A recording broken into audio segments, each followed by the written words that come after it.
Today, I'm reviewing the top 10 secret abandoned places in South Carolina. There are hundreds, if not thousands, of abandoned places in South Carolina, so make sure you like if you want to see a part 2. Today, the list is going to start off easy, and the spots are going to get cooler and cooler as the list goes on, so make sure you stay until the end. With that being said, the first spot on our list is Newry Mill in Seneca. The mill was established in 1893 and became operational in 1894. Newry was the first textile community in Occonee County that year.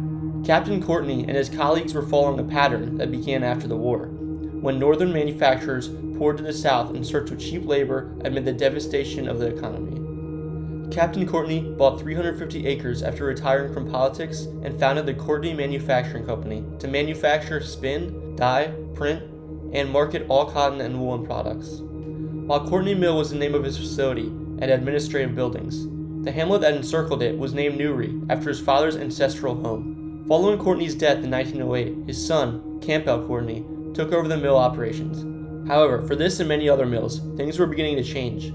Cotton manufacturing began to shift overseas, where labor was even cheaper, and South Carolina's textile factories began to close. Abney's 8 other facilities followed Newry Mill in closing their doors in 1975. The mill and surrounding community make up the Newry Historic District today.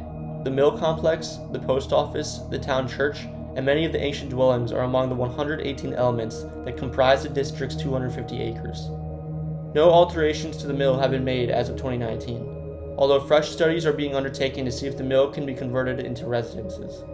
Stump House Tunnel in Walhalla. The Stump House Tunnel was a major tunnel that was required to complete a rail line from Charleston, South Carolina's port city, to the west. Work on the approximate 1 mile of tunneling required to complete the South Carolina portion of the new rail began in 1853. Work crews, mostly Irish miners, pounded away at the granite with hand drills, hammers, and chisels, clearing only about 200 feet per day. On top of the mountain, a town called Tunnel Hill was built by nearly 500 miners and their families. According to a newspaper report, the town had about 17 saloons. Despite working long and dangerous hours, only 2 miners died before the project was shut down at the start of the Civil War. According to one report, when the state withdrew the funds needed to finish the massive tunnel, the project came to a halt just short of completion. Boynton House in Green Pond. The Boynton House is a Victorian-style farmhouse built sometime around the beginning of the 20th century. The Boyntons raised cattle on the property, and a 2.2-mile-long nature trail within the preserve is named for the family. St. Simon's Episcopal Church in Peak. St. Simon's Episcopal Church, located in the rural community of Peak in Newberry County, was once home to a thriving congregation. The church was founded in 1889, and the current structure was built in 1900. Locals claim that this church was last active in the early 1920s. Since then, the building's owner has left it to 2 siblings, one of whom lived in the church and earned the nickname Preacher. Descendants of Preacher's sister now live in a home in front of the church and use the building for storage. Springs Park in Lancaster. In the middle of some of South Carolina's most beautiful undeveloped land is a little-known abandoned park built in the mid-1920s for the employees and families of Springs Industries and neighboring residents. It was called Springs Recreational Park, and several generations of families enjoyed creating lifelong memories at the park. Little information is available about Springs Park, but it is known that it closed during the summer of 1989. The park was located on the shores of Fishing Creek Lake, an 8.5-mile reservoir along the Catawba River as it passes through Lancaster. Reportedly, Springs Park was home to not only an Olympic pool, but also a skating rink and a miniature golf course, among other cool activities designed for family fun. When it closed at the end of summer in 1989, coincidentally about 1 month ahead of Hurricane Hugo making landfall, it was destined to never reopen again. Robert Fletcher Memorial School in McCall. This now vacant structure in McCall was established as a high school in 1920. Henry Dudley Harrell designed the school, which was built of imported European brick. It was named after Robert Fletcher, who died on October 7, 1918, during World War I. The Fletchers of Marlborough County were an agricultural family from Virginia and North Carolina that moved to rural South Carolina in 1816. After Robert Fletcher died of mustard gas poisoning during World War I, his father and uncle decided to establish a school for rural students that would focus on both academic and agricultural instruction. The residents of Marlborough County welcomed the school since it offered not just a strong farming concentration, but also conventional subjects and an exceptional music department with an orchestra. During the school's early years of existence, the Fletcher brothers personally funded the instructors' salaries, until the public consented to fund it with taxes. It was only appropriate that a local school be built in Robert's honor.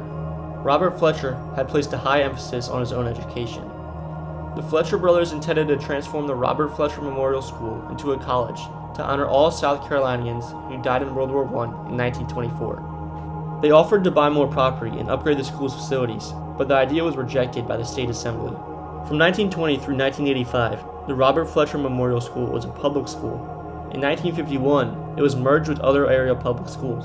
In 1989, the Fletcher School building was sold for $15,000. It is currently in a state of decay. Charleston Naval Hospital in North Charleston. The Charleston Navy Base was built in 1901 on the site of the previous Chicora Park, in what is now North Charleston, but the medical buildings were erected in the 1940s in response to World War II. 2 apartment structures and a warehouse, on the other hand, date from World War I. The same Spanish colonial design of concrete block decorated with terracotta tiles can be found in several of the Naval Hospital's buildings from the 1940s. A total of 32 buildings occupy the Charleston Naval Historic District, including treatment facilities, residential quarters, and support buildings. Most were constructed quickly in response to the impending threat of conflict, and not necessarily with durability in mind. The hospital remained operational until 1972, when it was replaced by a new facility on Rivers Avenue. Much of the base area was sold to the Noisette Company for redevelopment when the facility closed in 1996. The Noisette project never materialized, and the site was bought by Palmetto Railways, a branch of the South Carolina Department of Commerce. To service a future State Ports Authority container port, plans have been developed to install a rail line within 100 feet of the main structure. Several hospital district buildings would have to be demolished to make space for the railway. Because the structures are on the National Register of Historic Places, a mitigation plan is being considered to accommodate the railway while minimizing the line's impact on the area. As of 2019, the Charleston Naval Hospital District sits largely untouched and has decayed further. No plans have been publicly announced for the future of the buildings. South Carolina Lunatic Asylum in Columbia. The South Carolina State Hospital, located in Columbia, South Carolina, is one of the country's most historic and oldest asylums. It has seen combat and has been a part of the mental health care revolution. Built in 1822, this historic edifice was one of the country's earliest such complexes. By 1900, the hospital had over 1,000 patients and was established to care for the mentally sick. During the Civil War, the hospital was utilized as a detention camp for Union prisoners for a few months in 1865. Over 5,000 patients were crowded into the hospital by the 1950s, but there were only so many beds available. Now, the hospital's wings are still crammed with old equipment and tools. In 1981, it was listed on the National Register of Historic Places. South Carolina Tuberculosis Sanatorium in Columbia. Throughout the early part of the 20th century, tuberculosis was a major public health problem. Tuberculosis was the leading cause of death for African Americans living in poverty in the Jim Crow South. As the progressive era advocated for an increased amount of government responsibility for public health, sanatoriums became the chosen prescription for disease prevention and tuberculosis treatment. Tuberculosis had become the main cause of death among young people by the 1920s. With thousands more cases documented, building of a new sanatorium began in 1936. The new hospital, which had 268 beds, opened in 1938. There was no treatment for tuberculosis at the time. It was practically a death sentence to be diagnosed with the condition. The institution was so congested that the halls were packed with patient beds. Patient treatment was limited to 18 months due to a huge waiting list. The most serious cases, on the other hand, were kept in confinement for years. It wasn't until the 1950s that a remedy was discovered. Tuberculosis grew so quickly in South Carolina that practically everyone had a family member who was infected. The sanitarium closed in the 1980s, after years of gradual reduction in patient numbers. Freestyle Music Amusement Park in Myrtle Beach. Hard Rock Park was a music-themed amusement park near Myrtle Beach, South Carolina, that is now known as Freestyle Music Park.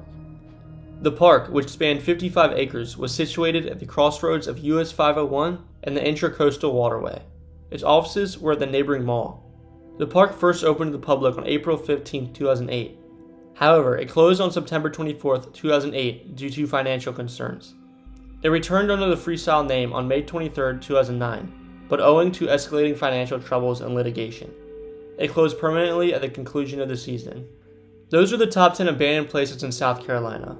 Make sure you like and subscribe if you want to see a part 2. And feel free to check out our Abandoned Places travel guide. Thank you for watching.